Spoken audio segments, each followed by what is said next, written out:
જો મિત્રો તમને અમારા વિડીયો ગમતા હોય તો તમે ચેનલ સબસ્ક્રાઈબ કરી શકો છો. ચેનલ સબસ્ક્રાઈબ કરવાથી તમને એ ફાયદો થશે કે જ્યારે અમે યુટ્યુબ પર ગમે ત્યારે વિડીયો અપલોડ કરશું તો એનું નોટિફિકેશન સૌથી પહેલાં તમારા ફોનમાં આવશે. તેથી તમે અમારી ચેનલને સબસ્ક્રાઈબ કરી શકો છો. ધન્યવાદ. સ્વામી કહે છે કે હું ધર્મના પુત્રનું ચિંતન કરું છું. જે ધર્મના પુત્રને દેવતાઓ પૂજા કરે છે, મનુષ્યો પૂજા કરે છે, પૂજિતમ સુર નરોત્તમૈહિ. અને જે પરમાત્માએ વર્ણિનો વેશ ધારણ કર્યો, વર્ણિ વેશ રમણીય દર્શન, વર્ણિના વેશથી જેનું દર્શન રમણીય છે. તમે નીલકંઠ વર્ણિની મૂર્તિ જોજો ક્યાંય ભાઈ, કેટલી આમ સરસ, ગમે ત્યાં હોય શોભતી હોય નીલકંઠ વર્ણિની મૂર્તિ. એ વર્ણિનો વેશ છે. અને વર્ણિના વેશને કારણે જેનું દર્શન રમણીય છે, વર્ણિ વેશ રમણીય દર્શન. અને વર્ણિ એટલે સ્વામિનારાયણ ભગવાને 11 વર્ષની ઉંમરે પોતાના ઘરનો ત્યાગ કર્યો અને પૂરા ભારતની યાત્રા કરી. રામેશ્વર પણ પધારેલા છે. પૂરા ભારતની યાત્રા 7 વર્ષ સુધી કરી અને વર્ણિના વેશમાં યાત્રા કરી. અને વર્ણિના ચરિત્રો તમે શાસ્ત્રોમાં સાંભળો એટલે આમ રૂવાડે રૂવાડે ત્યાગ વૈરાગ નીતરતો દેખાય. કેટલા રાજા મહારાજાઓ મળ્યા, રાણીઓ મળી. આ નેપાળની મૈયા રાણી મળી, મારું રાજ આપું ને 2 મારી કન્યા આપું, તમે અહીંયા રહી જાઓ. રાત્રે સ્વામિનારાયણ ભગવાન ત્યાંથી ભાગી નીકળ્યા. મારે નો જોઈ કન્યા, નો જોઈ રાજ. પંજાબના રણજીતસિંહ રાજા મળ્યા, મારા દરબારમાં આવો પંજાબમાં. બદ્રિકાશ્રમમાં ભેગા થઈ ગયેલા, મારું રાજ આપી દો. સ્વામિનારાયણ ભગવાન કે તમારે ને અમારે બને નહીં. તમારે સત્તા સંપત્તિનો મદ અને અમારે ત્યાગ વૈરાગ્યનો મદ કોઈ કોઈને કોઈ નમી દે એવી વાત. તમારે નકરા વ્યસનને ફેલ ફતુર કરવા, અમારે ભગવાન ભજવા. મહારાજ કે તમારે ને અમારે બને નહીં. શ્રીપુરના મંઠના મહંત મળ્યા. 1 વર્ષે લાખ રૂપિયાની આવક, 200 વર્ષ પહેલા. આ વર્ણી અહીંયા મઠમાં રહી જાઓ, તમે આખો મઠ તમને આપી દઉં, અમને ખાલી 2 ટાઈમ રોટલા દેજો.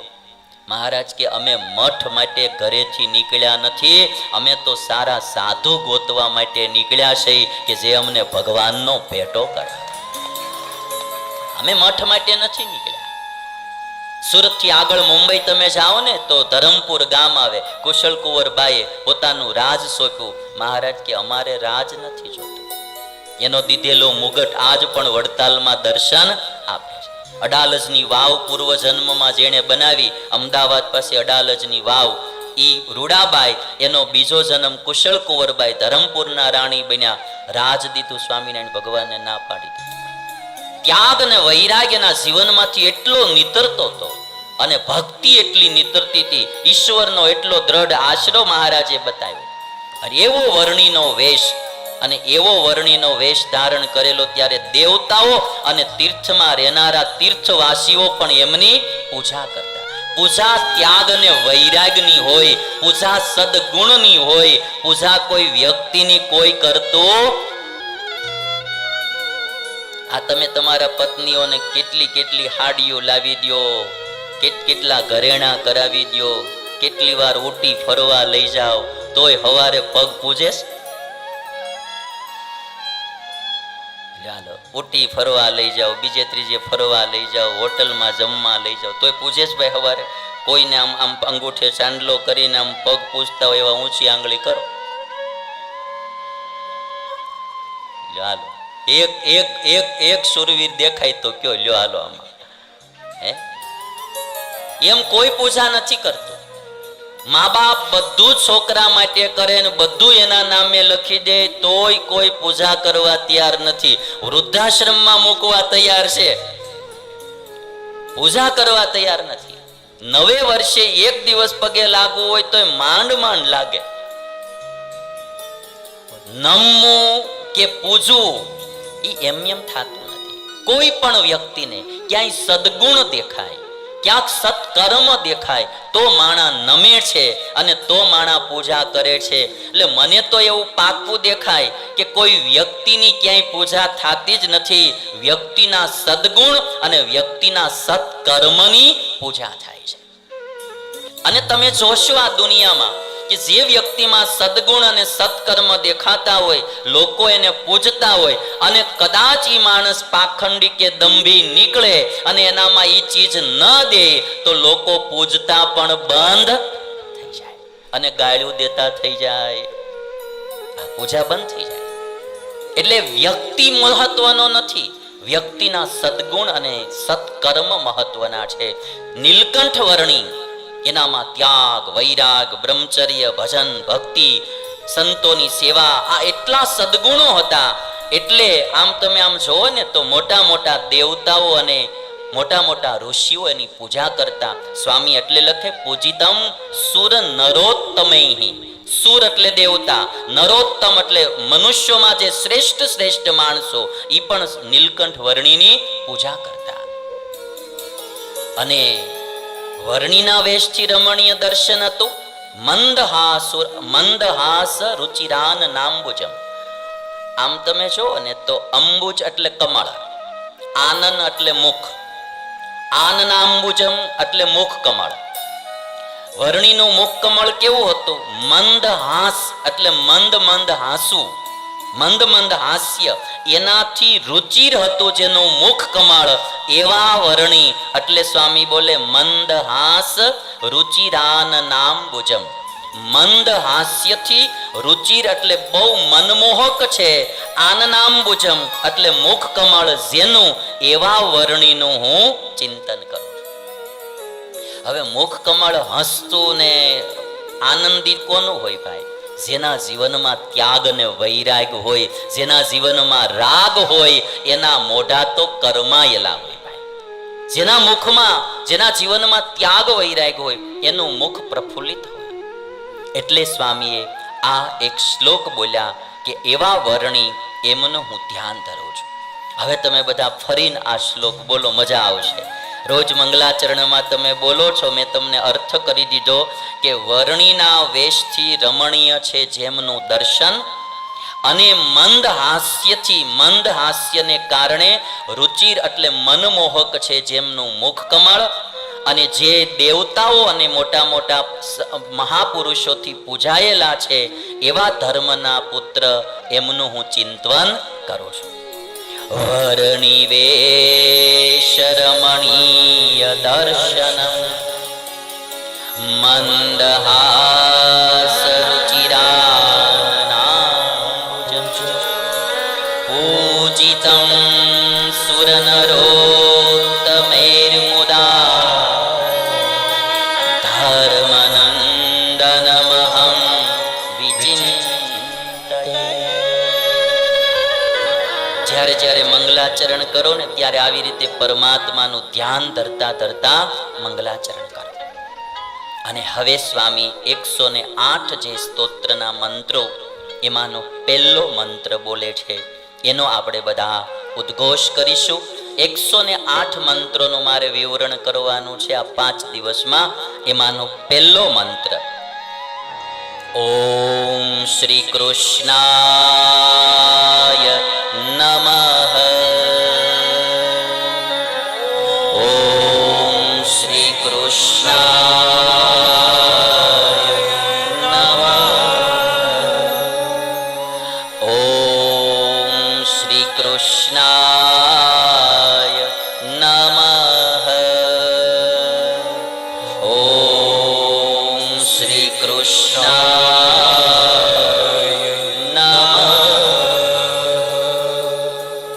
પહેલો મંત્ર સ્વામી બોલે ઓમ શ્રી કૃષ્ણાય નમઃ. શ્રી કૃષ્ણ શ્રી વાસુદેવ, આવી રીતે સ્તોત્રની શરૂઆત થાય. હવે કોઈ પણ મંત્રનો જપ કરીએ ને એ પેલા ઓમકાર બોલવામાં આવે. આપણે બધાએ એ વાત જાણવી જોઈએ કે આપણે હિન્દુઓમાં અવતારો ઘણા બધા થયા, એટલે ઘણા સંપ્રદાયો અલગ અલગ થયા, પણ આપણા બધા જ સંપ્રદાયોની જો એકતા માટેનો કોઈ મંત્ર હોય તો એ છે ઓમ. ઓમકાર એ હિન્દુ માત્રનો માન્ય કરેલો મંત્ર છે. ઓમ વેદમાં આ મંત્ર ગવાણો છે. ઓમ એટલે ક્યાંય પણ તમે જોશો ઓમકારથી શરૂઆત થાય. ઓમ શ્રી કૃષ્ણાય નમઃ, ઓમ રામાય નમઃ. ઓમ તો પેલા બોલવામાં આવે. અને જો બને તો ઓમકાર એ આપણે પણ એમનો પાઠ કરતો રહેવો જોઈએ. ઉપનિષદોમાં ઓમકારનો મહિમા વર્ણવ્યો છે. સર્વે વેદા યત પદમ આમનંતી તપાંસી સર્વાણી ચ યદ વદંતી યદિચ્છન્તો બ્રહ્મચર્યમ ચરંતી તત્તે પદમ સંગ્રહેણ બ્રવીમી ઓમ ઇત્યેતત. એક વાત યાદ રાખવી કે નામ અને નામીમાં અભેદ છે. નામ અને નામી. તમે મારી પૂજા ભલે ન કરો, પણ મારું નામ લઈને ક્યાંક વાત કરતા હો વખાણની, તોય રાજી તો આવડો જ થાય. તમે એમ કહો ભાઈ સતશ્રી એટલે સતશ્રી, હો ભાઈ એનું કામ એટલે એનું કામ, બહુ સરસ. એમ આટલું તમે બોલો, સાંભળું હું. તમે નામના લઈને વખાણ કર્યા બરાબર, પણ તોય રાજી આ થાય. કારણ કે નામ અને નામીમાં અભેદ છે. કોઈ નામ લઈને નિંદા કરે તો મુરઝાય તો એવડો જ જાય. નામ નો મુરઝાય, નામી મુરઝાય. નામ અને નામી બેયનો અભેદ છે. એટલે મૂળ જે પરમાત્માનું સ્વરૂપ છે, એક ઈશ્વર જે છે, એનો વાચક કોઈ મંત્ર હોય, જે ધામસ્થ પરમાત્માનું સ્વરૂપ, તો એનો વાચક કોઈ મંત્ર હોય તો એ છે ઓમ. એટલે ઉપનિષદો શું બોલે કે સર્વે વેદા યત પદમ આમનંતી. નામ અને નામીમાં અભેદ એટલા માટે મેં તમને કીધું કે ખ્યાલ આવવો જોઈએ. નામ અને નામી, માળા એમ બોલીએ આપણે, માળા બરાબર. એટલે આ ચીજ આમ આખી નજરમાં આપણને આવે, આ માળા બરાબર. તો માળા ઈ નામ થયું અને આ નામી થાય બરાબર છે. સ્ફટિક મણીની માળા, અહીંયા રામેશ્વરમાં શિવલિંગ જે પધરાવેલું છે ને રામચંદ્ર ભગવાને, એ સ્ફટિક મણીનું પધરાવેલું છે. એટલે આ વખતે હું માળા સ્ફટિક મણીની લેતો આવ્યો છું. અમે તો રામેશ્વરમાં સ્ફટિક મણીની માળાથી આપણે ભજન કરવું. કારણ કે એક જૈનાચાર્યે મને આ માળા ભેટમાં આપેલી. કારણ કે જૈનોમાં સ્ફટિકનું બહુ મહાત્મ્ય, અને માળાઓમાં સ્ફટિક મણીની માળા બહુ ઉત્તમ ગણાય. એટલે મને એને ઘણા વર્ષો પહેલા ભેટમાં આપેલી. મારે રહી જતી હતી, મેં કીધું હવે આ થોડીક ફેરવી આપણે એમ. તો માળા બોલો એટલે આ એ નામી થયા. નામ અને નામીમાં અભેદ આવે. એટલે મૂળ જે પરમાત્માનું સ્વરૂપ છે, એનો વાચક કોઈ મંત્ર હોય તો એ છે ઓમ. એટલે ઉપનિષદો શું બોલે? સર્વે વેદા યત પદમ આમનંતી. વેદો જેનું ગાન કરે છે, તપ પણ એટલા માટે જ કરવામાં આવે છે કે એ પરમાત્માને પામવા માટે.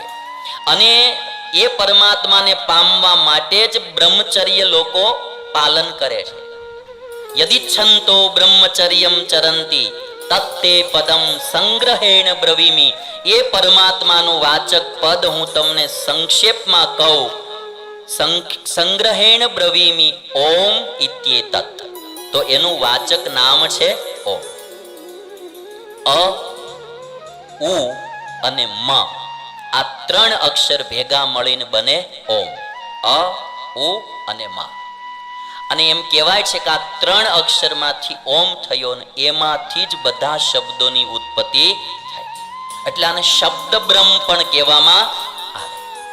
તો એવા જે પરમાત્મા પર સ્વરૂપ વાચક, એનું નામ છે ઓમ. અને તો ઉપનિષદો બોલે એતદાલંબનમ શ્રેષ્ઠ, એતદાલંબનમ પરમ, એતદાલંબનમ જ્ઞાત્વા બ્રહ્મલોકે મહીયતે. આ ઓમકારનો આશ્રય કરી, એના જપ કરી પરમાત્માના ધામને પણ માણસ પામે છે. મારે આજે વાત એ કેવી છે કે બધા મંત્રોની પહેલા ઓમકારનો જપ કરવામાં આવે. આજે મારે એટલી સંક્ષેપમાં વાત કરવી કે આપણે બધા હિન્દુઓ અવતારવાદને કારણે અલગ અલગ ભગવાનનું ભજન કરતા હોઈએ, પણ આપણા બધા હિન્દુઓની એકતા માટેનો કોઈ મંત્ર હોય. કોઈ રામનું ભજન કરે, કોઈ કૃષ્ણનું કરે, કોઈ સ્વામિનારાયણનું કરે, કોઈ માતાજીનું કરે. બધા અલગ અલગ અવતારોના નામોના ભજન કરતા હોય, પણ આપણે બધાને એક કરનારું કોઈ નામ હોય તો એ છે ઓમ. એ ઓમ છે. બધા હિન્દુઓ માટેનો આ મંત્ર છે.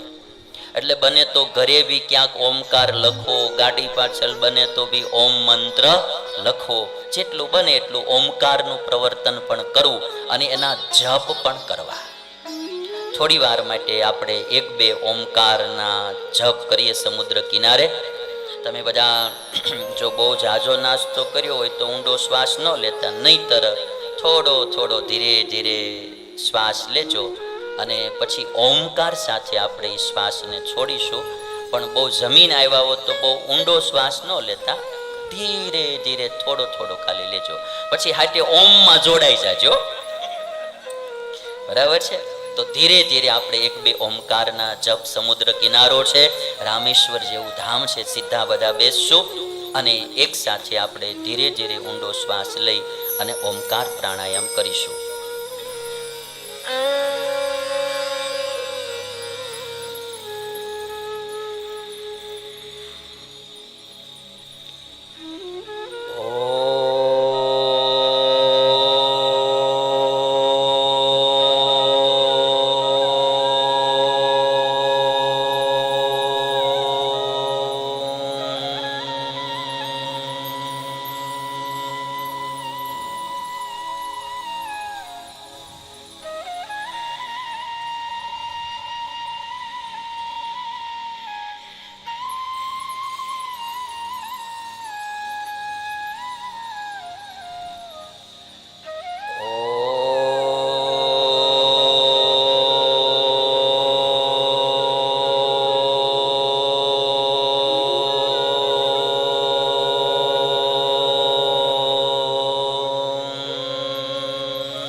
બસ આજે સેમ્પલ માટે જો બને તો રોજ સવારે આ રીતે થોડો ઓમકાર પ્રાણાયામ કરવાથી તનનું સ્વાસ્થ્ય પણ સારું રહે, મનનું સ્વાસ્થ્ય પણ સારું રહે અને આત્મા પણ પવિત્ર બને.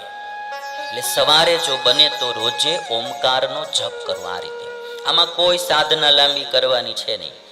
એકદમ ધીરે ધીરે કંઈ પણ ખાધા પીધા વિના નાહી ધોઈ પૂજા પાઠ થઈ જાય પછી ધીરે ધીરે ઊંડો શ્વાસ જેટલો ભરાય એટલો ભરવાનો. અને આમી છે ને આ ફેફસા આપણા એ શુદ્ધિકરણ માટે છે લોહીના. એ આખા ભરાય એટલે લોહીનું શુદ્ધિકરણ પણ સારું થાય. એટલે એકદમ ઊંડો ફૂલ શ્વાસ ભરાઈ જાય પછી ઓમ બોલતા બોલતા ધીરે ધીરે શ્વાસને છોડવાનો. વળી ધીરે ધીરે પાછો શ્વાસ લેવાનો, ઓમકાર બોલતા બોલતા છોડવાનો. આને ઓમકાર પ્રાણાયામ પણ કહેવાય અને સાથે ઓમકારનો જપ પણ થાય. આવો અભ્યાસ રોજે કરવાનો થોડું થોડું આપણે બધાએ રાખવું. તો ઓમકારથી શરૂઆત થઈ અને પહેલો મંત્ર બતાવ્યો ઓમ શ્રી કૃષ્ણાય નમઃ.